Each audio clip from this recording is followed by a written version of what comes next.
ಜೀವನ ಇರುವುದೇ 2 ದಿನ. ಒಂದು ನಿನ್ನ ಪರವಾದ ದಿನವಾದರೆ ಇನ್ನೊಂದು ನಿನ್ನ ವಿರುದ್ಧವಾಗಿರುವಂತಹ ದಿನ. ನಿನ್ನ ಪರವಾದ ದಿನಗಳಲ್ಲಿ ಯಾವುದೇ ಕಾರಣಕ್ಕೂ ಕೂಡ ಅಹಂಕಾರವನ್ನು ತೋರಿಸುವುದಕ್ಕೆ ಹೋಗಬೇಡ. ವಿರುದ್ಧವಾಗಿರುವಂತಹ ದಿನಗಳಲ್ಲಿ ಎಂದಿಗೂ ಕೂಡ ಜೀವನದಲ್ಲಿ ತಾಳ್ಮೆಯನ್ನು ಕಳೆದುಕೊಳ್ಳುವುದಕ್ಕೆ ಹೋಗಲೇಬೇಡ. ಸಂಪತ್ತು ಎನ್ನುವುದು ಇವತ್ತು ಇರುತ್ತದೆ, ನಾಳೆ ಹೋಗುತ್ತದೆ. ಆದರೆ ಸಂಬಂಧ ಎನ್ನುವುದು ಕೂಡ ಇವತ್ತು ಇರುತ್ತದೆ, ನಾಳೆ ಹೋಗುತ್ತದೆ. ಇವತ್ತಿನ ಸಂಬಂಧಗಳು ಹೇಗಾಗಿದೆ ಅಂದರೆ, ಇಂದು ನಿನ್ನ ಬಳಿಯಲ್ಲಿ ಐಶ್ವರ್ಯ, ಅಂತಸ್ತು, ಆಸ್ತಿ, ಹಣ ಇದ್ದರೆ ಎಲ್ಲ ಸಂಬಂಧಗಳು ನಿನ್ನನ್ನು ಹುಡುಕಿಕೊಂಡು ಬರುತ್ತಾರೆ. ಅದೇ ನಿನ್ನ ಬಳಿಯಲ್ಲಿ ಏನೂ ಕೂಡ ಇಲ್ಲ ಅಂದರೆ ಯಾರೂ ಕೂಡ ಮಾತನಾಡಿಸುವುದಕ್ಕೆ ಬರುವುದೇ ಇಲ್ಲ. ಇಲ್ಲದೇ ಇರುವಂತಹ ವಿಷಯಗಳನ್ನು ಕೇಳುವವನು ಅಷ್ಟೇ ಅಲ್ಲ, ಅಲ್ಲದೇ ಇರುವಂತಹ ವಿಷಯಗಳನ್ನು ಹೇಳುವವನು ಕೂಡ ನಾಶವಾಗುತ್ತಾನೆ. ಶಕುನಿಯ ಮಾತನ್ನು ಕೇಳಿ ಕೇವಲ ದುರ್ಯೋಧನ ಅಷ್ಟೇ ನಾಶವಾಗಲಿಲ್ಲ, ಇಡೀ ಕೌರವದ ಕುಲದ ಜೊತೆಗೆ ಶಕುನಿಯು ಕೂಡ ನಾಶವಾದ. ಯಾವತ್ತಿಗೂ ಕೂಡ ಇನ್ನೊಬ್ಬರ ಜೀವನದಲ್ಲಿ ನಾವು ಶಕುನಿಯ ಕೆಲಸವನ್ನು ಮಾಡುವುದಕ್ಕೆ ಹೋಗಲೇಬಾರದು. ಆದರೆ ಒಬ್ಬರಿಗೆ ಒಳ್ಳೆಯದನ್ನು ಬಯಸೋಣ, ಅದನ್ನು ಹೊರತುಪಡಿಸಿ ಯಾರಿಗೂ ಕೂಡ ಕೆಡಕನ್ನು ಬಯಸುವುದಕ್ಕೆ ಹೋಗಲೇಬಾರದು. ಹಸುವು ತನ್ನ ಕರುವಿಗೆ ಮೇವನ್ನು ಸಂಗ್ರಹ ಮಾಡಿ ಇಟ್ಟು ಸಾಯುವುದಿಲ್ಲ. ಆದರೆ ಮನುಷ್ಯನು ಮಾತ್ರ ತನ್ನ ಮಕ್ಕಳಿಗೆ ಬೇಕು, ತನ್ನ ಮೊಮ್ಮಕ್ಕಳಿಗೆ ಬೇಕು ಎಂದು ಸಿರಿ ಸಂಪತ್ತುಗಳನ್ನೆಲ್ಲವನ್ನ ಸಂಗ್ರಹ ಮಾಡಿ ಇಟ್ಟು ಸಾಯುತ್ತಾನೆ. ಇದರಿಂದ ಒಂದು ಸತ್ಯ ಎನ್ನುವುದು ನಮಗೆ ಗೋಚರವಾಗುವುದು. ಪ್ರಾಣಿಗಳಿಗೆ ಇರುವಷ್ಟು ನಂಬಿಕೆ ಮನುಷ್ಯನಿಗೆ ಇಲ್ಲ ಎಂದು. ಜೀವನದಲ್ಲಿ ನೆಮ್ಮದಿಯಾಗಿ ಇರಬೇಕು ಅಂದರೆ ನಾವು ಇನ್ನೊಬ್ಬರ ವಿಷಯಕ್ಕೆ ಅನವಶ್ಯಕವಾಗಿ ಕಿವಿಯನ್ನು ಕೊಡುವುದಕ್ಕೆ ಹೋಗಲೇಬಾರದು. ನಮ್ಮ ಕೆಲಸ ಕಾರ್ಯಗಳನ್ನು ನಾವು ಮಾಡುತ್ತಾ ನಮ್ಮ ಪಾಡಿಗೆ ನಾವು ನಮ್ಮ ದಿನನಿತ್ಯದ ಜೀವನದಲ್ಲಿ ನಮ್ಮ ಏಳಿಗೆಯನ್ನು ಬಯಸುತ್ತಾ ಹೋದರೆ ಸಾಕಾಗುತ್ತದೆ. ಮತ್ತೊಬ್ಬರು ನಮ್ಮ ಬಗ್ಗೆ ಏನೇ ಒಂದು ಮಾತನಾಡಿಕೊಂಡರೂ ಕೂಡ ತಲೆಯನ್ನು ಕೆಡಿಸಿಕೊಳ್ಳುವುದಕ್ಕೆ ಹೋಗಲೇಬಾರದು. ನಮ್ಮ ಪಾಡಿಗೆ ನಾವಿದ್ದು ನಮ್ಮ ಜೀವನವನ್ನು ನಾವೇ ನಡೆಸಿಕೊಳ್ಳಬೇಕು. ನಾನು ಇಲ್ಲದಿರುವಾಗಲೂ ಕೂಡ ಈ ಪ್ರಪಂಚವಿದ್ದು, ನಾನು ಬಂದು ಹೋದ ಮೇಲೆಯೂ ಕೂಡ ಈ ಪ್ರಪಂಚ ಎನ್ನುವುದು ಇರುತ್ತದೆ ಎನ್ನುವಂತಹ ಸತ್ಯವನ್ನು ಅರಿತು ಜೀವನವನ್ನು ಮಾಡುವುದನ್ನು ಮನುಷ್ಯನಾದವನು ನೋಡಿಕೊಂಡಾಗ ಆತನು ಅಹಂಕಾರವನ್ನು ಪಡುವುದಕ್ಕೆ ಹೋಗುವುದೇ ಇಲ್ಲ. ಜೀವನದಲ್ಲಿ ನೀವು ಎಂತಹ ದೊಡ್ಡದಾಗಿರುವಂತಹ ಸ್ಥಾನಕ್ಕೆ ಏರಿದರೂ ಕೂಡ ಅಹಂಕಾರವನ್ನು ಎಂದಿಗೂ ಕೂಡ ಮೈಗೂಡಿಸಿಕೊಳ್ಳುವುದಕ್ಕೆ ಹೋಗಲೇಬೇಡಿ. ಒಂದು ವೇಳೆ ನಿಮ್ಮ ಜೀವನದಲ್ಲಿ ಅಹಂಕಾರ ಎನ್ನುವುದು ಮೈಗೂಡಿದರೆ ನೀವು ಏರಿರುವಂತಹ ಸ್ಥಾನದಿಂದ ಕೆಳಕ್ಕೆ ಇಳಿಯಬೇಕಾಗಿರುವಂತಹ ಪ್ರಸಂಗ ಉದ್ಭವ ಆಗಬಹುದು. ನಮ್ಮೆಲ್ಲರನ್ನ ಕಾಯುವವನು ಮೇಲೆ ಇರುವವನು. ಹೌದು, ಈ ಮಾತು ಸತ್ಯವಾಗಿದೆ. ಆದರೆ ನೀವು ಕಾಯುವಂತೆ ಬಾಳಿದರೆ ಮಾತ್ರ ಇಲ್ಲಿ ನಿನ್ನನ್ನು ಅಗೌರವದಿಂದ ನೋಡುತ್ತಾರೆಯೋ ಅಲ್ಲಿ ಕ್ಷಣವೂ ಕೂಡ ನಿಲ್ಲುವುದಕ್ಕೆ ಹೋಗಲೇಬೇಡ. ಇನ್ನೊಬ್ಬರನ್ನ ತುಳಿದು ಬೆಳೆಯಲು ನೋಡಿದರೆ ಮೇಲೊಬ್ಬ ಇರುವವನು ನಿಮ್ಮನ್ನು ತುಳಿಯುವುದಕ್ಕೆ ಎನ್ನುವುದನ್ನು ಮಾತ್ರ ಎಂದಿಗೂ ಕೂಡ ಮರೆಯುವುದಕ್ಕೆ ಹೋಗಲೇಬೇಡ. ಇತರರ ಜೀವನದಲ್ಲಿ ನಾವು ಯಾವ ರೀತಿಯಾಗಿ ಪರಿಣಾಮವನ್ನು ಬೀರುತ್ತೇವೆಯೋ ಅದೇ ರೀತಿಯಾಗಿರುವಂತಹ ಪರಿಣಾಮವನ್ನು ಇತರರು ಕೂಡ ನಮ್ಮ ಜೀವನದಲ್ಲಿ ಬೀರುತ್ತಾರೆ ಎನ್ನುವಂತಹ ಸತ್ಯವನ್ನು ಅರಿತು ಜೀವನವನ್ನು ನಿರ್ವಹಿಸುವುದನ್ನು ನೋಡಬೇಕು. ಏಕೆಂದರೆ ಮೇಲೆ ಇದ್ದಾನೆ, ಅವನಿಗೆ ತುಂಬ ಚೆನ್ನಾಗಿ ಗೊತ್ತಾಗುತ್ತದೆ ಯಾರದ್ದು ಮೋಸ, ಯಾರದ್ದು ಒಳ್ಳೆಯ ಕೆಲಸ ಎಂದು. ತುಂಬ ಯೋಚನೆಗಳನ್ನು ಮಾಡುವುದಕ್ಕೆ ಜೀವನದಲ್ಲಿ ಹೋಗಬೇಡಿ. ನಿಮ್ಮ ಈ ಜೀವನದ ಬಗ್ಗೆ ಭಗವಂತ ಶ್ರೀಕೃಷ್ಣ ಪರಮಾತ್ಮನು ಯೋಚನೆಗಳನ್ನು ಮಾಡಿಯೇ ನೀಡಿರುತ್ತಾನೆ ಎನ್ನುವುದನ್ನು ಮರೆಯಬೇಡಿ. ನಿಮಗೆ ಈ ಜೀವನವನ್ನು ಸದಾ ಒಳ್ಳೆಯ ಸಂಕಲ್ಪ ಮತ್ತು ಒಳ್ಳೆಯ ಕರ್ಮಗಳನ್ನು ಮಾಡುವ ವ್ಯಕ್ತಿಯ ಸಂಘವನ್ನು ಮಾಡಿಕೊಳ್ಳಿ. ಅಂತಹ ವ್ಯಕ್ತಿಗಳು ಅಮಾವಾಸ್ಯೆಯ ದಿನದಂದು ಕೂಡ ಕೆಲಸವನ್ನು ಮಾಡಿದರೆ ಅದು ಸಿದ್ಧಿಯಾಗುತ್ತದೆ. ಯಾವುದೇ ಕಾರಣಕ್ಕೂ ಕೂಡ ಜೀವನದಲ್ಲಿ ನೀವು ರಾಶಿಗೆ ಮಹತ್ವವನ್ನು ಕೊಡುವುದಕ್ಕೆ ಹೋಗಲೇಬೇಡಿ. ನಿಮ್ಮ ಕೆಲಸಗಳನ್ನು, ನಿಮ್ಮ ಕಾರ್ಯಗಳನ್ನು ಮಾಡುತ್ತಾ ಮುಂದುವರಿಯಿರಿ. ಕೊಡುವವನು ಕೊಟ್ಟೇ ಕೊಡುತ್ತಾನೆ. ಆತನಿಗೆ ತುಂಬ ಚೆನ್ನಾಗಿ ಗೊತ್ತಿದೆ ಯಾವಾಗ ಏನನ್ನು ಕೊಡಬೇಕು, ಯಾವಾಗ ಏನನ್ನು ಕೊಡಬಾರದು ಎನ್ನುವುದು. ನಡೆಯುವ ದಾರಿಯಲ್ಲಿ ಚುಚ್ಚುವ ಮುಳ್ಳುಗಳು ಇದ್ದರೆ ಪಾದರಕ್ಷೆಗಳನ್ನು ಮೆಟ್ಟಿ ನಡೆಯುವುದನ್ನು ಕಲಿಯಬೇಕು. ಈ ಬದುಕೆಂಬ ದಾರಿಯಲ್ಲಿ ಚುಚ್ಚಿ ಮಾತನಾಡುವಂತಹ ಜನರು ಇದ್ದರೆ ನನ್ನ ಪಾದರಕ್ಷೆಗಳನ್ನು ಬಿಡುವಂತಹ ಸ್ಥಳದಲ್ಲಿಯೇ ಬಿಟ್ಟು ನಡೆಯುತ್ತೇನೆ ಅನ್ನುವಂತಹ ಗರ್ವ ಇರಬೇಕು. ಸರಿಯಾದ ದಾರಿಯಲ್ಲಿ ನಡೆಯುತ್ತಾ ಇದ್ದರೆ ಅದನ್ನು ಸಾಬೀತುಪಡಿಸುವಂತಹ ಅವಶ್ಯಕತೆಯೇ ಇಲ್ಲ. ಕಾಲವೇ ಅದಕ್ಕೆ ಸರಿಯಾದ ಒಂದು ಉತ್ತರವನ್ನು ಕೊಡುತ್ತದೆ ಎನ್ನುವುದನ್ನು ಮಾತ್ರ ಎಂದಿಗೂ ಕೂಡ ಮರೆಯುವುದಕ್ಕೆ ಹೋಗಲೇಬೇಡಿ. ಕಾಲಾಯ ತಸ್ಮೈ ನಮಃ ಎನ್ನುವ ಮಾತಿಗೆ ಅನುಗುಣವಾಗಿ ಕಾಲ ಎಲ್ಲವನ್ನೂ ಕೂಡ ನೋಡಿಕೊಳ್ಳುತ್ತದೆ. ಮನುಷ್ಯನಿಗೆ ಕುಡಿಸಲು ಶುದ್ಧವಾಗಿರುವಂತಹ ನೀರು ಬೇಕು, ಸೇವಿಸಲು ಶುದ್ಧವಾಗಿರುವಂತಹ ಗಾಳಿಯೂ ಕೂಡ ಬೇಕು, ಹೊಟ್ಟೆಗೆ ಶುದ್ಧವಾಗಿರುವಂತಹ ಆಹಾರವೂ ಕೂಡ ಬೇಕು, ತಾನು ಜೀವಿಸಲು ಶುದ್ಧವಾಗಿರುವಂತಹ ಪರಿಸರ ಬೇಕು. ಆದರೆ ಇದನ್ನೆಲ್ಲ ಬಳಸುವ ತಾನು ಮಾತ್ರ ಶುದ್ಧವಾಗಿ ಇರುವುದಕ್ಕೆ ಎಂದಿಗೂ ಕೂಡ ಮನುಷ್ಯ ಪ್ರಯತ್ನಗಳನ್ನು ಪಡುವುದಕ್ಕೆ ಹೋಗುವುದೇ ಇಲ್ಲ. ವಿಪರ್ಯಾಸವಾದರೂ ಕೂಡ ಇದು ಸತ್ಯವಾಗಿರುವಂತಹ ಮಾತು. ಮನುಷ್ಯ ಯಾವಾಗಲೂ ಕೂಡ ಸ್ವಚ್ಛವಾಗಿ ಇರುವುದನ್ನು ಕಲಿತುಕೊಳ್ಳಬೇಕು. ಅದು ಮನಸ್ಸಿನಿಂದ ಆದರೂ ಕೂಡ ಸರಿ, ಅದು ಹೊರಗಡೆಯಿಂದ ಆದರೂ ಕೂಡ ಸರಿ. ಸತ್ಯವನ್ನು ಹೇಳುವಂತಹ ಸಾಹಸವನ್ನು ಮಾಡು. ಪರಿಣಾಮವನ್ನು ಎದುರಿಸುವಂತಹ ಶಕ್ತಿಯನ್ನು ಶ್ರೀಕೃಷ್ಣ ಪರಮಾತ್ಮನು ನಿನಗೆ ಕೊಟ್ಟೇ ಕೊಡುತ್ತಾನೆ. ನಿನ್ನೊಳಗಡೆ ಏನಿರುವುದು ಅದುವೇ ನಿನಗೆ ಹೊರಗೆ ತೋರುವುದು. ಯಾವುದು ನಿನ್ನೊಳಗೆ ಇಲ್ಲವೋ ಅದು ಎಷ್ಟೇ ಹುಡುಕಿದರೂ ಕೂಡ ಹೊರಗೆ ಸಿಗುವುದಕ್ಕೆ ಸಾಧ್ಯವೇ ಇಲ್ಲ. ತಪ್ಪು ಹೆಜ್ಜೆ ಇಡುವುದು ಸಹಜ, ಅದರಿಂದ ಬೇಗನೆ ಎಚ್ಚೆತ್ತುಕೊಳ್ಳುವುದು ಬುದ್ಧಿವಂತರ ಲಕ್ಷಣವಾಗಿದೆ. ತಪ್ಪಾದಾಗ ಕೊರಗುವುದಕ್ಕಿಂತ ಏಕೆ ನಾನು ತಪ್ಪು ಮಾಡಿದೆ ಎಂದು ಯೋಚನೆಗಳನ್ನು ಮಾಡಿ. ಆಗ ಖಂಡಿತವಾಗಿಯೂ ಕೂಡ ನೀವು ಮತ್ತೆ ಪುನಃ ತಪ್ಪು ಮಾಡುವುದಕ್ಕೆ ಸಾಧ್ಯವೇ ಇಲ್ಲ.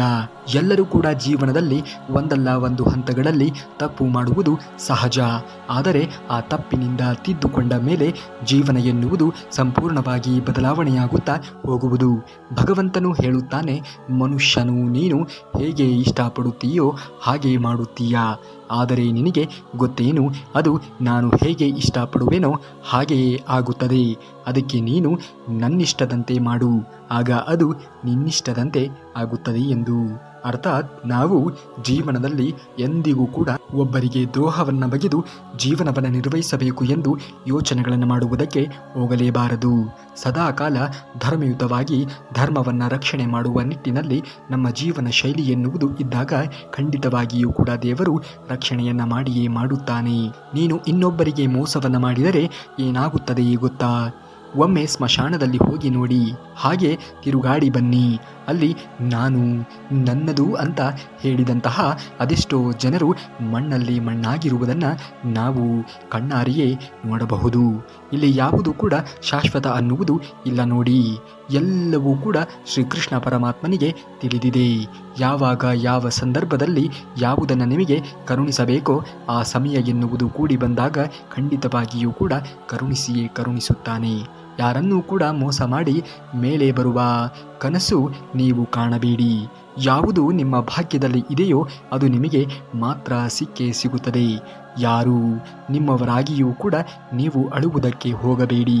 ಅವರು ನಿಮ್ಮ ಕಣ್ಣೀರಿಗೆ ಯೋಗ್ಯರು ಆಗಿರುವುದಕ್ಕೆ ಸಾಧ್ಯವೇ ಇಲ್ಲ.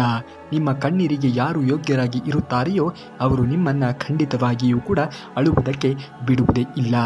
ನೀವು ವ್ಯರ್ಥ ಮಾಡುವಂತಹ ಪ್ರತಿ ಕಣ್ಣೀರಿನ ಹನಿಗೂ ಕೂಡ ದೇವರು ಖಂಡಿತವಾಗಿಯೂ ಕೂಡ ಪರಿಹಾರವನ್ನು ಕೊಟ್ಟೇ ಕೊಡುತ್ತಾನೆ.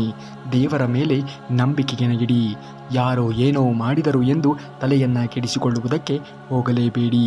ಅವರು ಏನೇ ಒಂದು ಕುತಂತ್ರವನ್ನು ಮಾಡಿದರೂ ಕೂಡ ಅವರ ಜೀವನದಲ್ಲಿಯೂ ಕೂಡ ಕುತಂತ್ರವನ್ನು ಮಾಡುವಂಥವರನ್ನು ಆ ದೇವರು ಶ್ರೀಕೃಷ್ಣ ಪರಮಾತ್ಮನು ಸೃಷ್ಟಿ ಮಾಡಿರುತ್ತಾನೆ. ಈ ಪ್ರಪಂಚದಲ್ಲಿ ಒಳ್ಳೆಯವರು ಮಾಡುವಂತಹ ಚಿಕ್ಕ ತಪ್ಪು ಜನರಿಗೆ ತುಂಬಾ ದೊಡ್ಡದಾಗಿ ಕಾಣುತ್ತದೆ. ಅದೇ ಕೆಟ್ಟವರು ಮಾಡುವಂತಹ ದೊಡ್ಡ ತಪ್ಪು ಜನರಿಗೆ ತುಂಬಾನೇ ಚಿಕ್ಕದಾಗಿ ಕಾಣಿಸುತ್ತದೆ. ಜನರು ನೋಡುವಂತಹ ದೃಷ್ಟಿಯೇ ಹಾಗಿದೆ. ಹಾಗಾಗಿ ಯಾವುದೇ ಕಾರಣಕ್ಕೂ ಕೂಡ ನೀವು ಜೀವನದಲ್ಲಿ ತಲೆಯನ್ನು ಕೆಡಿಸಿಕೊಳ್ಳುವುದಕ್ಕೆ ಹೋಗಲೇಬೇಡಿ. ನೀವು ಮಾಡುತ್ತಿರುವಂತಹ ಕೆಲಸ ಒಳ್ಳೆಯದಾಗಿ ಇದ್ದರೆ ಅದು ನಿಮ್ಮ ಆತ್ಮ ಸಾಕ್ಷಿಗೆ ಅನುಗುಣವಾಗಿ ನೀವು ಜೀವನವನ್ನು ನಡೆಸುತ್ತಾ ಇದ್ದರೆ ಯಾರಿಗೂ ಕೂಡ ನಾವು ದ್ರೋಹವನ್ನು ಬಗೆಯುತ್ತಿಲ್ಲ, ಯಾರ ಜೀವನಕ್ಕೂ ಕೂಡ ನಾವು ಹಾನಿಯನ್ನು ಉಂಟು ಮಾಡುತ್ತಿಲ್ಲ ಎನ್ನುವ ಆತ್ಮವಿಶ್ವಾಸ ಎನ್ನುವುದು ನಿಮ್ಮಲ್ಲಿ ಬಲವಾಗಿ ಇದ್ದರೆ ನೀವು ಯಾರಿಗೂ ಕೂಡ ಹೆದರಬೇಕಾಗಿರುವಂತಹ ಪ್ರಸಂಗವೇ ಇರುವುದಿಲ್ಲ. ಜೀವನದಲ್ಲಿ ಸತ್ಯವನ್ನು ಪಠನೆ ಮಾಡುವುದನ್ನು ನೋಡಿ. ಜೀವನದಲ್ಲಿ ಯಾವ ವ್ಯಕ್ತಿಯು ಸತ್ಯವನ್ನು ನುಡಿಯುತ್ತಾನೆಯೋ ಆತನು ಖಂಡಿತವಾಗಿಯೂ ಕೂಡ ಮುಂದೆ ಜೀವನದಲ್ಲಿ ನರಳಾಡುವಂತಹ ಸ್ಥಿತಿ ಎದುರಾಗುವುದೇ ಇಲ್ಲ. ಜೀವನ ಅಂದರೆ ಒಂದು ತರಗತಿಯ ಕೊಠಡಿ ಇದ್ದಂತೆ. ಗಂಟೆಗೊಂದು ಹೊಸ ಪಾಠ, ದಿನಕ್ಕೊಂದು ಹೊಸ ಅನುಭವ. ಈ ಅನುಭವಗಳನ್ನು ನಾವು ಪಡೆದುಕೊಳ್ಳುತ್ತಲೇ ಸಾಗಬೇಕು. ಜೀವನವೇ ಹಾಗೆ ಅಲ್ಲವೇ? ಇಲ್ಲಿ ಯಾವುದೂ ಕೂಡ ನಾವು ಅಂದುಕೊಂಡಂತೆ ಆಗುವುದಿಲ್ಲ. ಜೀವನ ಎನ್ನುವುದು ತರುವಂತಹ ಎಲ್ಲ ತಿರುಳುಗಳನ್ನು ನಾವು ಮೆಟ್ಟಿ ನಡೆಯುವುದನ್ನು ಕಲಿತುಕೊಳ್ಳಬೇಕು. ಜೀವನದಲ್ಲಿ ಎಂತಹದ್ದೇ ಕಠಿಣವಾಗಿರುವಂತಹ ಸಂದರ್ಭಗಳು ಈ 3 ತ್ಯಾಗಗಳನ್ನು ಮಾಡಲೇಬೇಡಿ. ಒಂದು ನಿಮ್ಮ ಕುಟುಂಬವನ್ನು ಆಗಿರಬಹುದು. ಯಾವುದೇ ಕಾರಣಕ್ಕೂ ಕೂಡ ಜೀವನದಲ್ಲಿ ಅದೆಂತಹ ಸಂದರ್ಭಕ್ಕೆ ಅನುಗುಣವಾಗಿ ನೀವು ಸಾಗಿದರೂ ಕೂಡ ನಿಮ್ಮ ಕುಟುಂಬವನ್ನು ನೀವು ಬಿಡುವುದಕ್ಕೆ ಹೋಗಲೇಬಾರದು. ಅದು ನಿಮ್ಮ ಆದ್ಯ ಕರ್ತವ್ಯವಾಗಬೇಕು. ಯಾರೋ ಬಂದರು ಎಂದು ನಿಮ್ಮ ಕುಟುಂಬವನ್ನು ಬಿಟ್ಟು ಹೋಗುವುದಕ್ಕೆ ನೋಡಲೇಬೇಡಿ. ಏಕೆಂದರೆ ಅವರು ನಿಮ್ಮ ಮೇಲೆ ನಂಬಿಕೆಯನ್ನು ಇಟ್ಟಿರುತ್ತಾರೆ. ಅಂಥವರ ನಂಬಿಕೆಯನ್ನು ಗಳಿಸಿಕೊಳ್ಳುವುದು ತುಂಬಾ ಕಷ್ಟ. ಆ ಗಳಿಸಿದ ಮೇಲೆ ಅದನ್ನು ಉಳಿಸಿಕೊಳ್ಳಬೇಕಾಗಿರುವುದು ಕೂಡ ನಿಮ್ಮದೇ ಕರ್ತವ್ಯವಾಗಬೇಕು. ಹಾಗಾಗಿ ಯಾರೋ ಬಂದರೂ ಜೀವನದಲ್ಲಿ ಎಂದು ನಿಮ್ಮ ಕುಟುಂಬವನ್ನು ತ್ಯಾಗ ಮಾಡುವುದಕ್ಕೆ ಹೋಗಬೇಡಿ. ಇನ್ನು ಎರಡನೆಯದು ನಿಮ್ಮ ಹೃದಯ. ನಿಮ್ಮ ಹೃದಯಕ್ಕೆ ನೀವು ಎಂದಿಗೂ ಕೂಡ ಮೋಸವನ್ನು ಮಾಡುವುದಕ್ಕೆ ಹೋಗಲೇಬೇಡಿ. ಅರ್ಥಾತ್ ಆತ್ಮಸಾಕ್ಷಿಗೆ ಅನುಗುಣವಾಗಿ ಜೀವನವನ್ನು ನಿರ್ವಹಿಸುವುದನ್ನು ನೋಡಿ. ಇನ್ನು ಮೂರನೆಯದು ನಿಮ್ಮ ಘನತೆ. ಎಂದಿಗೂ ಕೂಡ ಜೀವನದಲ್ಲಿ ಘನತೆಯನ್ನು ಗೌರವವನ್ನು ಕಳೆದುಕೊಂಡು ಜೀವನವನ್ನು ನಿರ್ವಹಿಸುವುದಕ್ಕೆ ಹೋಗಲೇಬಾರದು. ಘನತೆ ಎನ್ನುವುದು ಗೌರವ ಎನ್ನುವುದು ನಾವು ಕೇಳಿ ಪಡೆಯುವಂಥದ್ದು ಅಲ್ಲ. ಇನ್ನೊಬ್ಬರು ನಮಗೆ ನಮ್ಮ ವ್ಯಕ್ತಿತ್ವವನ್ನು ನೋಡಿ ಕೊಡುವಂಥದ್ದು. ಹಾಗಾಗಿ ಅಂತಹ ವ್ಯಕ್ತಿತ್ವವನ್ನು ನೀವು ರೂಪಿಸಿಕೊಳ್ಳಬೇಕು. ಈ ಮೂರು ಮಾತುಗಳನ್ನು ನಿಮ್ಮ ಮನಸ್ಸಿನಲ್ಲಿ ನೀವು ಇಟ್ಟುಕೊಂಡು ಬದುಕನ್ನು ಕಲಿತುಕೊಳ್ಳಿ. ಆಗ ಖಂಡಿತವಾಗಿಯೂ ಕೂಡ ನಿಮಗೆ ಎಲ್ಲಿ ಯಾವುದು ದೊರಕಬೇಕೋ ಅದು ಖಂಡಿತವಾಗಿಯೂ ಕೂಡ ದೊರಕುತ್ತದೆ. ಶ್ರೀಕೃಷ್ಣ ಪರಮಾತ್ಮನ ಮೇಲೆ ನಂಬಿಕೆಯನ್ನು ಇಡಿ. ಆತ ಖಂಡಿತವಾಗಿಯೂ ಕೂಡ ಒಳ್ಳೆಯ ದಾರಿಯನ್ನು ನಿಮ್ಮ ಜೀವನದಲ್ಲಿ ತೋರಿಸುತ್ತಾನೆ ಎನ್ನುವುದನ್ನು ಮರೆಯಬೇಡಿ. ಎಲ್ಲವನ್ನ ಗಮನಿಸುತ್ತಾ ಇರುತ್ತಾನೆ ಶ್ರೀಕೃಷ್ಣ ಪರಮಾತ್ಮ. ಸಮಯ ಸಂದರ್ಭಕ್ಕೆ ಅನುಗುಣವಾಗಿ ಯಾರಿಗೆ ಯಾವುದರ ಬಳಿಗೆ ಕರೆದುಕೊಂಡು ಹೋಗಬೇಕೋ ಆ ಬಳಿಗೆ ಕರೆದುಕೊಂಡು ಹೋಗುತ್ತಾನೆ. ಜೀವನದಲ್ಲಿ ನೀವು ಅಂದುಕೊಂಡಿದ್ದೆಲ್ಲವೂ ಕೂಡ ಆಗಬೇಕು ಅನ್ನುವುದೇ ಆದರೆ ಈಗ ಪ್ರಸ್ತುತವಾಗಿ ಇರುವಂತಹ ಎಂತಹ ಪರಿಸ್ಥಿತಿಗಳು ಆದರೂ ಕೂಡ ಅದನ್ನೆಲ್ಲವನ್ನು ನೀವು ಮೆಟ್ಟಿ ನಡೆಯುವುದನ್ನು ಕಲಿತುಕೊಳ್ಳಲೇಬೇಕು. ಜೀವನದಲ್ಲಿ ಏಕಾಂಗಿ ಆಗಿರುವುದನ್ನು ಕಲಿಯಬೇಕು. ಎಲ್ಲರೂ ನಮ್ಮ ಜೊತೆಗೆ ಕೊನೆಯವರೆಗೂ ಕೂಡ ಇರುವುದಿಲ್ಲ. ಶೂರನಾಗಿ ಬದುಕುವುದನ್ನು ಕಲಿಯಬೇಕು, ಹೇಡಿಯಾಗಿ ಅಲ್ಲ. ನೀವು ಇಲ್ಲದೆ ಇದ್ದಾಗ ನಿಮ್ಮ ಹೆಸರನ್ನು ಹೇಳುವ ಜನರಿಗೆ ರಕ್ಷಣೆ ಕೊಡಬೇಕು. ಅವರು ನಿಮ್ಮ ನಿಜವಾದ ಸ್ನೇಹಿತರು ಆಗಿರುತ್ತಾರೆ. ನಂಬಿಕೆ ಎನ್ನುವುದು ಅತಿಯಾಗಿ ಯಾರ ಮೇಲೆಯೂ ಕೂಡ ಇಟ್ಟುಕೊಳ್ಳುವುದಕ್ಕೆ ಹೋಗಲೇಬೇಡಿ. ಏಕೆಂದರೆ ಈಗ ಯಾರು ಯಾವಾಗ ಹೇಗೆ ಬದಲಾಗುತ್ತಾರೆ ಎಂದು ಹೇಳುವುದಕ್ಕೆ ಅಸಾಧ್ಯ ನೋಡಿ. ಮನುಷ್ಯನಿಗೆ ದಂಡಿಸುವಂತಹ ಅವಕಾಶ ಇದ್ದರೂ ಕೂಡ ಆತ ದಂಡಿಸದೆಯೇ ಇರುವುದಕ್ಕೆ ಆತನಿಗೆ ಸಹನೆ ಇದೆ ಎಂದು ಹೇಳುತ್ತಾರೆ. ಅರ್ಧದಲ್ಲಿ ನಿಮ್ಮನ್ನು ಬಿಟ್ಟು ಹೋಗುವುದಕ್ಕೆ ಹಲವಾರು ಕಾರಣಗಳು ಇದ್ದರೂ ಕೂಡ ಅವರು ನಿಮ್ಮ ಜೊತೆಯಲ್ಲಿಯೇ ಇದ್ದಾರೆ ಅಂದರೆ ಅದನ್ನು ಪ್ರೀತಿ ಎಂದು ಅನ್ನುತ್ತಾರೆ. ತಪ್ಪು ಮಾಡುವುದಕ್ಕೆ ಬೇಕಾದಷ್ಟು ಮಾರ್ಗಗಳು ಇದ್ದರೂ ಕೂಡ ಮಾಡದೆಯೇ ಇರುವುದನ್ನು ವ್ಯಕ್ತಿತ್ವವೆಂದು ಹೇಳುತ್ತಾರೆ. ಅಂತಹ ವ್ಯಕ್ತಿಗಳು ನಿಮ್ಮ ಜೀವನದಲ್ಲಿ ಇದ್ದರೆ ಎಂದಿಗೂ ಕೂಡ ಇಂತಹ ವ್ಯಕ್ತಿಗಳನ್ನು ಕಳೆದುಕೊಳ್ಳುವುದಕ್ಕೆ ಹೋಗಲೇಬೇಡಿ. ಏಕೆಂದರೆ ಅಂತಹ ವ್ಯಕ್ತಿಗಳು ಇಂದಿನ ಸಮಾಜದಲ್ಲಿ ಇಂದಿನ ಪರಿಸ್ಥಿತಿಯಲ್ಲಿ ಸಿಗುವುದು ತುಂಬಾ ವಿರಳ. ಒಂದು ವೇಳೆ ನಿಮಗೆ ಅಂತಹ ವ್ಯಕ್ತಿಗಳು ಸಿಕ್ಕರೆ ಅಂಥವರನ್ನು ಉಳಿಸಿಕೊಳ್ಳುವುದನ್ನು ನೀವು ನೋಡಬೇಕು. ಟೀಕೆಗಳು ನಮಗೆ ಖುಷಿಯನ್ನು ಕೊಡಬೇಕು. ಏಕೆಂದರೆ ಹೆಚ್ಚಿನ ಸಂದರ್ಭಗಳಲ್ಲಿ ಏನಾದರೂ ಕೂಡ ಸಾಧಿಸುವಂತಹ ಛಲ ಹುಟ್ಟುವುದೇ ಜನರು ನಮ್ಮ ಬಗ್ಗೆ ಮಾತನಾಡುವಂತಹ ಟೀಕೆಗಳಿಂದ. ಹಾಗಾಗಿ ಜೀವನದಲ್ಲಿ ಟೀಕೆಗಳಿಗೆ ನೀವು ಎಂದಿಗೂ ಕೂಡ ಹೆದರುವುದಕ್ಕೆ ಹೋಗಲೇಬೇಡಿ. ಟೀಕೆ ಮಾಡುವವರು ಮಾಡಲಿ, ನೀವು ಕೇವಲ ನಿಮ್ಮ ಗುರಿಯ ಕಡೆಗೆ ನಿಮ್ಮ ಗಮನವನ್ನು ಹರಿಸುವುದನ್ನು ನೋಡಿ. ಯಾವುದರ ಬಗ್ಗೆಯೂ ಕೂಡ ಅತಿಯಾಗಿ ಯೋಚನೆಗಳನ್ನು ಮಾಡುವುದಕ್ಕೆ ಹೋಗಬೇಡಿ. ಆಗುವುದೆಲ್ಲ ಒಳ್ಳೆಯದೇ ಆಗುತ್ತದೆ. ಸಮಯ ಸಂದರ್ಭ ಎನ್ನುವುದು ಕೂಡಿ ಬಂದಾಗ ನಿನ್ನ ನಿರಂತರವಾಗಿರುವಂತಹ ಶ್ರಮಕ್ಕೆ ಯಾವಾಗ ಪರಿಹಾರವನ್ನು ದೊರಕಿಸಬೇಕೋ ಆಗ ಖಂಡಿತವಾಗಿಯೂ ಕೂಡ ಶ್ರೀಕೃಷ್ಣ ಪರಮಾತ್ಮನು ದೊರಕಿಸುತ್ತಾನೆ. ಯಾವುದನ್ನು ಯಾರಿಂದಲೂ ಕೂಡ ಏನನ್ನೂ ಕೂಡ ನಿರೀಕ್ಷೆಯನ್ನು ಮಾಡುವುದಕ್ಕೆ ಹೋಗಬೇಡಿ. ಯಾವುದು ಕೂಡ ಇಲ್ಲಿ ಶಾಶ್ವತವಾಗಿ ಇರುತ್ತದೆ ಎಂದು ಹೇಳುವುದಕ್ಕೆ ಸಾಧ್ಯವೇ ಇಲ್ಲ. ಅಂದುಕೊಂಡಂತೆ ನಡೆಯುವುದು ಕೂಡ ಇಲ್ಲ.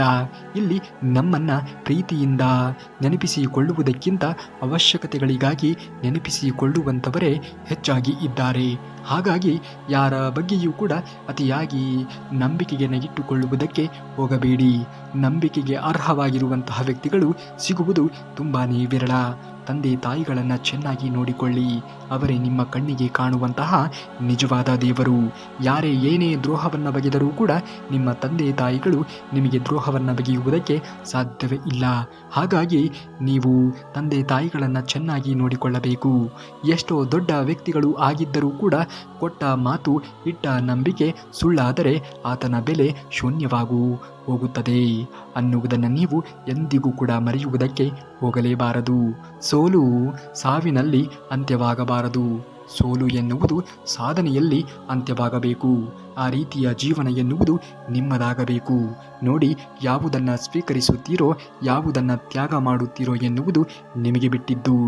ಜೀವನದಲ್ಲಿ ನಾವು ಯಾವಾಗಲೂ ಕೂಡ ಯಾರನ್ನು ಕೂಡ ವೇಸ್ಟ್ ಎಂದು ಅಥವಾ ಅವರು ಅಪ್ರಯೋಜಕರು ಎಂದು ನೋಡುವುದಕ್ಕೆ ಅಥವಾ ಅವರನ್ನು ಆ ರೀತಿಯಾಗಿ ಭಾವಿಸುವುದಕ್ಕೆ ಹೋಗಲೇಬಾರದು. ಏಕೆಂದರೆ ಇವತ್ತು ಅದು ತುಂಬಾ ವ್ಯರ್ಥವಾಗಿ ಇರಬಹುದು, ಆದರೆ ಮುಂದೊಂದು ದಿನ ಅದು ಗಾಳಿಪಟವಾಗಿ ಹಾರಾಡಬಹುದು. ಭವಿಷ್ಯವನ್ನು ಯಾರೂ ಕೂಡ ಊಹಿಸುವುದಕ್ಕೆ ಸಾಧ್ಯವೇ ಇಲ್ಲ. ನೋಡಿ, ಅರೆ ಕ್ಷಣದಲ್ಲಿ ಭಿಕ್ಷಕನೂ ಕೂಡ ರಾಜನಾಗಬಹುದು, ರಾಜನೂ ಕೂಡ ಭಿಕ್ಷಕನೂ ಕೂಡ ಆಗಬಹುದು. ಕೊಡುವವನು ಮೇಲೆ ಇದ್ದಾನೆ, ಅವನಿಗೆ ಗೊತ್ತಿದೆ ಯಾರಿಗೆ ಯಾವುದನ್ನು ಯಾವಾಗ ಕೊಡಬೇಕು, ಯಾರ ಬಳಿಯಲ್ಲಿ ಕೊಟ್ಟಿರುವುದನ್ನು ಯಾವಾಗ ಕಸಿದುಕೊಳ್ಳಬೇಕು ಎನ್ನುವುದು ಆ ಶ್ರೀಕೃಷ್ಣ ಪರಮಾತ್ಮನಿಗೆ ತುಂಬ ಚೆನ್ನಾಗಿ ತಿಳಿದಂತಹ ಸಂದರ್ಭದಲ್ಲಿ ನಾವು ಯಾವುದರ ಬಗ್ಗೆಯೂ ಕೂಡ ಅತಿಯಾಗಿ ಯೋಚನೆಗಳನ್ನು ಮಾಡುವುದಕ್ಕೆ ಹೋಗಲೇಬಾರದು. ಮನುಷ್ಯ ಹೇಗೆ ಬದಲಾಗುತ್ತಾನೆ ಅಂದರೆ ಬೇರೆಯವರ ತಪ್ಪುಗಳನ್ನು ಹುಡುಕುವುದರಲ್ಲಿ ಜ್ಞಾನಿಗಳಂತೆ ವರ್ತಿಸುವಂತಹ ಮನುಷ್ಯನು ಸ್ವಂತ ತಪ್ಪು ಮಾಡಿದಾಗ ನ್ಯಾಯಾಧೀಶನಂತೆ ವಾದಿಸುವುದಕ್ಕೆ ಶುರು ಮಾಡುತ್ತಾನೆ. ನಮ್ಮಿಂದ ತಪ್ಪಾದರೆ ಖಂಡಿತವಾಗಿಯೂ ಕೂಡ ಆ ತಪ್ಪನ್ನು ಒಪ್ಪಿಕೊಳ್ಳುವುದನ್ನು ಯಾವ ಮನುಷ್ಯನು ಕಲಿತುಕೊಳ್ಳುತ್ತಾನೆಯೋ ಆತನಿಗೆ ನ್ಯಾಯಾಲಯದ ಅವಶ್ಯಕತೆ ಎನ್ನುವುದೇ ಬೇಕಾಗಿಲ್ಲ. ಹಾಗಾಗಿ ತಪ್ಪು ಎನ್ನುವುದು ಮಾಡುವುದು ಎಲ್ಲರೂ ಕೂಡ ಮಾಡೇ ಮಾಡುತ್ತಾರೆ. ಆದರೆ ಆತನು ಮಾಡಿದಂತಹ ತಪ್ಪುಗಳನ್ನು ಒಪ್ಪಿಕೊಳ್ಳುವುದಕ್ಕೂ ಕೂಡ ಆ ಮನುಷ್ಯನಿಗೆ ಆ ಒಂದು ದೊಡ್ಡತನ ಎನ್ನುವುದು ಇರಬೇಕು, ಆ ಒಂದು ಗುಣ ಎನ್ನುವುದು ಮೈಗೂಡಿಸಿಕೊಂಡು ಇರಬೇಕು. ತಪ್ಪನ್ನು ಒಪ್ಪಿಕೊಳ್ಳುವುದಕ್ಕೂ ಕೂಡ ಆ ಒಂದು ಘನತೆ ಎನ್ನುವುದು ಇರಬೇಕು. ದುಡಿಯುವವನಿಗೆ ಗೊತ್ತು ಮಣ್ಣಿನ ಬೆಲೆ, ಹೆತ್ತವರಿಗೆ ಗೊತ್ತು ಹೆಣ್ಣಿನ ಬೆಲೆ, ಬಡವರಿಗೆ ಗೊತ್ತು ದುಡ್ಡಿನ ಒಂದು ಬೆಲೆ. ಈ ಮೂರನ್ನೂ ಕೂಡ ಯಾರು ತಿಳಿದುಕೊಂಡು ಇರುತ್ತಾರೆಯೋ ಅವರಿಗೆ ಮಾತ್ರ ಗೊತ್ತಿರುತ್ತದೆ ಜೀವನದ ಬೆಲೆ ಏನು ಎನ್ನುವುದು. ಹಾಗಾಗಿ ಪ್ರತಿ ಜೀವನವನ್ನೂ ಕೂಡ ಅಮೂಲ್ಯವಾದದ್ದು. ಪ್ರತಿಯೊಂದು ಜೀವನಕ್ಕೂ ಕೂಡ ಅದರದ್ದೇ ಆಗಿರುವಂತಹ ಮಹತ್ವ ಎನ್ನುವುದು ಇರುತ್ತದೆ. ಹಾಗಾಗಿ ಯಾರ ಜೀವನಕ್ಕೂ ಕೂಡ ಹಾನಿ ಮಾಡುವಂತಹ ಕೆಲಸವನ್ನು ನೀವು ಮಾಡುವುದಕ್ಕೆ ಹೋಗಲೇಬಾರದು. ತುಳಿದವರ ಮುಂದೆ ಬೆಳೆದು ತೋರಿಸಬೇಕು. ಅಂದರೆ ಈ ಎರಡು ಕೆಲಸಗಳನ್ನು ನೀವು ತಪ್ಪದೇ ಮಾಡಬೇಕು. ನೀವು ನಿಮ್ಮ ಮನಸ್ಸಿನಲ್ಲಿ ಏನು ಅಂದುಕೊಂಡು ಇರುತ್ತೀರಿಯೋ ಅದು ಖಂಡಿತವಾಗಿಯೂ ಕೂಡ ಹಾಗೆ ಆಗುತ್ತದೆ. ನಿಮ್ಮನ್ನು ತುಳಿದವರು ನಿಮ್ಮ ಮುಂದೆನೇ ತಲೆ ತಗ್ಗಿಸುವ ಸಮಯ ಬಂದೇ ಬರುತ್ತದೆ. ಯಾರೋ ಏನೋ ಹೇಳುತ್ತಿದ್ದಾರೆ ಎಂದು ಎಂದಿಗೂ ಕೂಡ ತಲೆಯನ್ನು ಕೆಡಿಸಿಕೊಳ್ಳುವುದಕ್ಕೆ ಹೋಗಲೇಬೇಡಿ. ಏಕೆಂದರೆ ನಿಮ್ಮ ಗಮನ ಎನ್ನುವುದು ಸಾಧನೆಯ ಶಿಖರದ ಕಡೆಗೆ ಇರಬೇಕು. ಯಾರೋ ಏನೋ ಹೇಳಿದರು ಎಂದು ಅವರ ಮಾತಿನ ಮೇಲೆ ನಿಮ್ಮ ಗಮನವನ್ನು ಕೊಡುವುದಕ್ಕೆ ಹೋಗಲೇಬಾರದು. ಮೊದಲನೆಯದು ಕೆಲಸ. ಒಂದು, ಅವರಿಗಿಂತಲೂ ಕೂಡ ದೊಡ್ಡ ಸಾಧನೆಯ ಮಾಡುವ ಗುರಿಯನ್ನು ನೀವು ಹೊಂದಿರಬೇಕು. ಇನ್ನು ಎರಡನೆಯದು, ನೀವು ಯಾವಾಗಲೂ ಕೂಡ ನಗುತ್ತಾ ಇರಬೇಕು. ಯಾರೇ ಏನೇ ಅಂದರೂ ಕೂಡ ತಲೆಯನ್ನು ಕೆಡಿಸಿಕೊಳ್ಳುವುದಕ್ಕೆ ಹೋಗಲೇಬಾರದು. ಯಾವಾಗಲೂ ಕೂಡ ನಗುತ್ತಾ ಆ ಒಂದು ಸ್ಥಳದಿಂದ ಮುಂದುವರಿಯುವುದನ್ನು ನೋಡಬೇಕು. ಆಗ ಅವರೇ ಪಶ್ಚಾತ್ತಾಪ ಪಡುವಂತೆ ಆಗುತ್ತದೆ. ಕೆಲಸಗಳನ್ನು ನೀವು ಪ್ರತಿನಿತ್ಯ ಮಾಡಿ. ಖಂಡಿತವಾಗಿಯೂ ಕೂಡ ನಿಮ್ಮನ್ನು ಅವಮಾನ ಮಾಡಿದವರು ಖಂಡಿತ ಒಂದು ದಿನ ಪಾಠವನ್ನು ಕಲಿಯುತ್ತಾರೆ. ಇನ್ನೊಬ್ಬರ ಜೀವನದಲ್ಲಿ ಯಾವತ್ತಿಗೂ ಕೂಡ ತಲೆ ಹಾಕುವುದಕ್ಕೆ ಹೋಗಲೇಬಾರದು. ನಮ್ಮಿಂದ ಆದರೆ ಒಬ್ಬರಿಗೆ ಒಳ್ಳೆಯದನ್ನು ಬಗೆಸೋಣ, ಒಬ್ಬರಿಗೆ ಒಳ್ಳೆಯದನ್ನು ಮಾಡೋಣ. ಒಬ್ಬರಿಗೆ ಒಳ್ಳೆಯದನ್ನು ನಾವು ಹಾರೈಕೆ ಮಾಡುವುದರಿಂದ ನಾವು ಏನನ್ನೂ ಕೂಡ ಕಳೆದುಕೊಳ್ಳುವುದಕ್ಕೆ ಸಾಧ್ಯವೇ ಇಲ್ಲ. ಅದನ್ನು ಹೊರತುಪಡಿಸಿ ಯಾರಿಗೂ ಕೂಡ ಕೆಟ್ಟದ್ದನ್ನು ಬಗೆಯುವುದಕ್ಕೆ, ಕೆಟ್ಟದ್ದನ್ನು ಮಾಡುವುದಕ್ಕೆ ಯೋಚನೆಯನ್ನು ಕೂಡ ಮಾಡುವುದಕ್ಕೆ ಹೋಗಬಾರದು.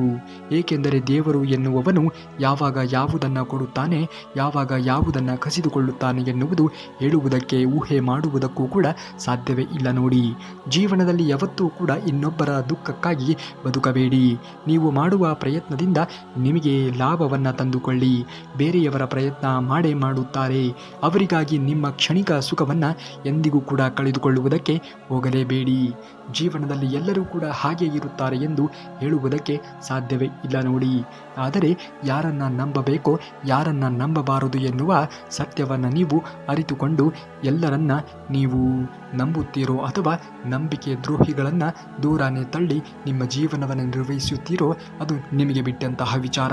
ನೀವೇನಾದರೂ ಶ್ರೀಕೃಷ್ಣ ಪರಮಾತ್ಮನ ಭಕ್ತರೇ ಆಗಿದ್ದರೆ ತಪ್ಪದೆ ಈ ವಿಡಿಯೋಗೆ ಒಂದು ಲೈಕನ್ನು ಮಾಡಿ ಹಾಗೂ ಚಾನಲ್ನ ಸಬ್ಸ್ಕ್ರೈಬ್ ಮಾಡಿ. ತಪ್ಪದೇ